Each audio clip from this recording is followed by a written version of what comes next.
Well, what should Christians make of vouchers and other school choice programs? Welcome back to Up for Debate. I'm Julie Royce. And now that Betsy DeVos, a strong proponent of school choice, is heading the Department of Education, some are predicting that vouchers and tax credit scholarships may be next, may be more widespread in the U.S. than they currently are now. These programs allow parents to take the public money allocated for their students' education and use it at the public or private school of their choice. In fact, during DeVos's confirmation hearings, the Secretary spoke very glowingly about the positive impact that these programs can make. Take a listen. I would love to talk about some of the schools and some of the individuals that I have seen benefit from the success of being able to choose the right educational setting. There's another student here, Denisha Merriweather, who is the recipient of a tax credit scholarship program in the state of Florida. Denisha will tell you very promptly that she had a very troubled early childhood in her grade school years. I think she was kicked out multiple times before her godmother actually found a school that was going to work for her, and the transformation was just almost overnight. Denisha's the first in her family to have graduated high school. She's graduated college, and in May she's going to get her master's in social work degree. So she's just a tremendous example of what can happen when you get an opportunity to go to the right school. Well, again, that's Department of Education Secretary Betsy DeVos talking about school choice at a recent confirmation hearings. She probably was about the most controversial appointee that President Donald Trump has made.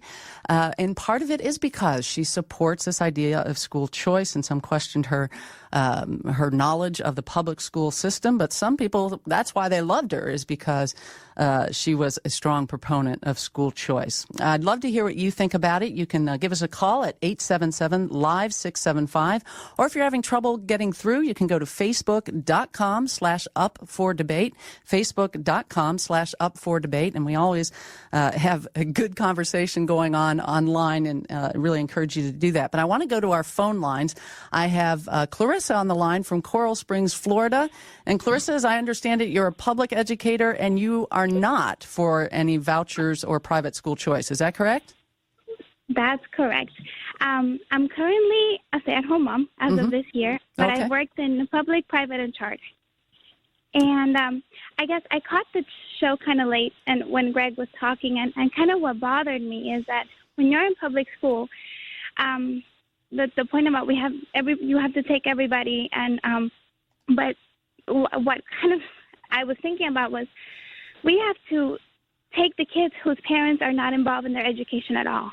Those kids whose parents are looking for better schools, that are looking for opportunity, that are looking for something better for their kid, they get to go somewhere else with the school choice. But we as a public school, we stay with the kids whose parents are not involved. And now as a mom, the most important educator in my kid's life is me. Yeah. So if I am not involved, then, that is a huge disadvantage for that child. Yeah, it is. And I've heard that from my friends who teach in the Chicago public schools, and they've said, the kids put on a play, and I know how it is in the suburbs when the kids put on a play. You can't get a parking spot. You have to get there early to even, that's parking down the street all over, and the place is just crammed with parents, and they're like, we don't even do evening performance because no parents are even going to show up. And so it is really unbelievably difficult for these teachers to be teaching in school districts where the parents don't really care about the education. So let me throw that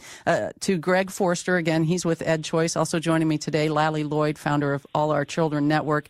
Greg, here's a teacher saying, if we do that, it's just going to make it worse for those in these kind of school districts where the parents just aren't involved in their kids' education at all. Well, the schools that I've been in places like Milwaukee, I find that parents in urban neighborhoods care about their children at least as much as parents in suburban neighborhoods.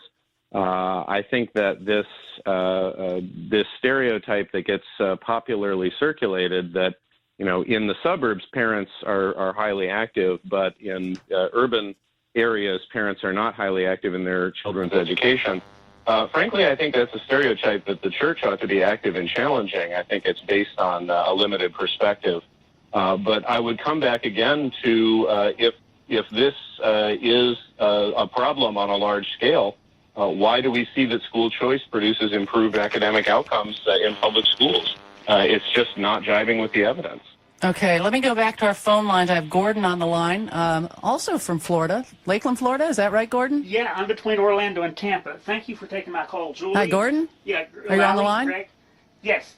Yes. In any case, Did we lose? The bottom line is I did some research, and Pell Grants for federal Pell Grants operate the exact same way on higher ed. Let me go back to our phone lines. I have Gordon on the line, also from Florida, Lakeland, Florida. Is that right, Gordon? Hi, Gordon. Are you on the line? Did we lose? Okay, so the bottom line is I did some research, and Pell Grants for federal Pell Grants operate the exact same way on higher ed as vouchers do for public ed.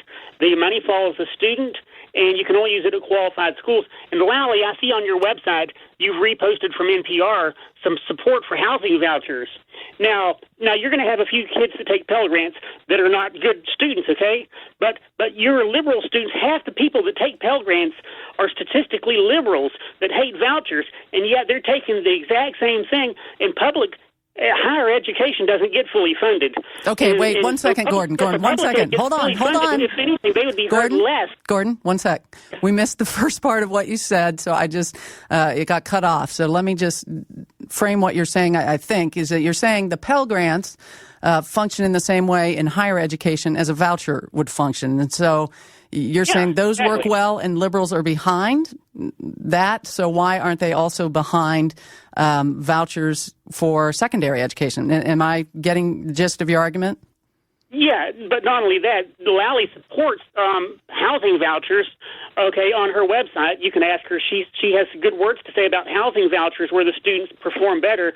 And another thing, in public education, they have fully support with the taxpayer dollars. And so if anything, higher ed would be hurt more because higher ed doesn't have 100% support. And even higher education is not hurt with Pell Grants. Liberals take their Pell Grants. They run religious or private colleges. Half the Pell Grant recipients are liberals. You know it statistically. And so if they don't complain about the vouchers, if they don't complain about the Pell Grants, then why are they complaining about the vouchers? Okay, let me not getting in the way here. Yeah, let me let Lally respond to that. How do you respond? I need some help understanding the question, argument? Julie. The Pell Grants are not comparable to vouchers. Okay. I wouldn't make that analogy. And explain why you don't think they're comparable.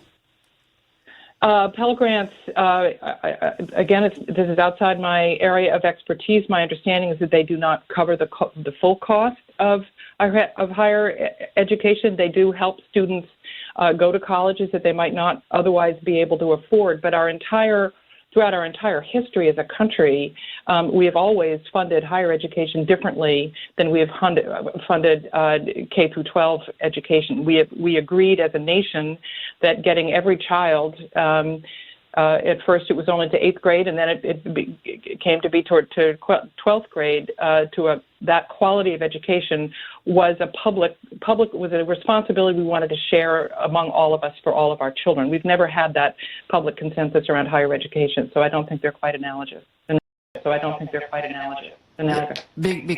Because it doesn't have, the government doesn't have to fully fund a higher education, whereas it does a secondary education. Is that the? Well, we've been talking about the government in this conversation. The government is just us. If we don't like how the government is serving us, then we can get involved and we can be active citizens and we can make the changes that we want to see happen. So I don't talk about publicly funded schools as government schools. They're things that we all do together because we are building the common good. So, okay. But yeah. Let me throw that to Greg. I'm curious. Do you see the Pell Grant as analogous to vouchers? And also, absolutely. And let me throw one more question in there too, because somebody sent us an email. Diane sent an email saying, I'm wondering if any communities which have switched to vouchers have ever gone back to no vouchers. So if you could answer both those questions. Pell Grants, are they like vouchers, and any communities ever switched back? Communities have never switched back. Programs have been struck down by courts because some spurious arguments are made against them on legal grounds. But no community that has adopted school choice that I'm aware of, and I follow these things pretty closely, has ever voluntarily gone back from school choice because the parents who use it are delighted with it and they don't want to be sent back to schools that don't work. Now, in terms of Pell Grants, I think absolutely they're analogous. It's true, as Lally was saying, that historically we have not treated higher education the way we have treated K-12 education, but that doesn't make it right just because we've historically not done it. Now, it's also not the case that we've had government-owned, government-run public schools since our country was founded, or that even we've had government funding of education since our country was founded. That was adopted later in the 19th century. And the people who adopted it were not well motivated by our Christian standards. Their reasons for wanting to have government nationalize what were previously private schools were not to serve the poor better or to improve the public good, but to indoctrinate students in particular religious views that were not the same as what they were getting in their private schools, and also to align schools with certain industrialists who wanted students educated a certain way and had the power to shape the system. So I think we should be guided not by what our country has historically done. Our country has historically done some great things and some very terrible things. I think we should be guided by what serves the public good. And what serves the public good is to increase choice. Well, again, you're listening to Up for Debate on Moody Radio. I'm Julie Roys, and joining me today, Lally Lloyd of All Our Children Network, and that was just Greg Forster of Ed Choice. If you'd like to join our discussion, the number to call is 877-548-3675. Again, 877-548-3675. We need to take a break, but I appreciate that Greg brought up the philosophy, or, what kind of indoctrination might a child be getting in their schools, and how does that play into all this, especially as Christians, hearing a lot about that and the public schools. So I would love to hear from you. 877-LIVE-675. We'll be right back. Well, many Christian parents are looking for alternatives to the public schools. Is offering them vouchers or tax credit scholarships the way to go? Or do those programs weaken public schools and in the end damage the educational system? Welcome back to Up for Debate. I'm Julie Roys, and I'd love to hear your thoughts. The number to call, 877-548-3675. Or if you're having trouble getting through, you can always join the live conversation on Facebook. To get to us on Facebook, just go to facebook.com/up4debate. That's facebook.com/up for debate. Before we dive back into our discussion about school choice, though, I want to mention that next week we're going to be discussing a very controversial movie called The Shack. This is a movie that has already grossed nearly $37 million, making it one of the more successful faith-based movies in recent years. And of course, the book has sold more than 10 million copies, making it a runaway bestseller.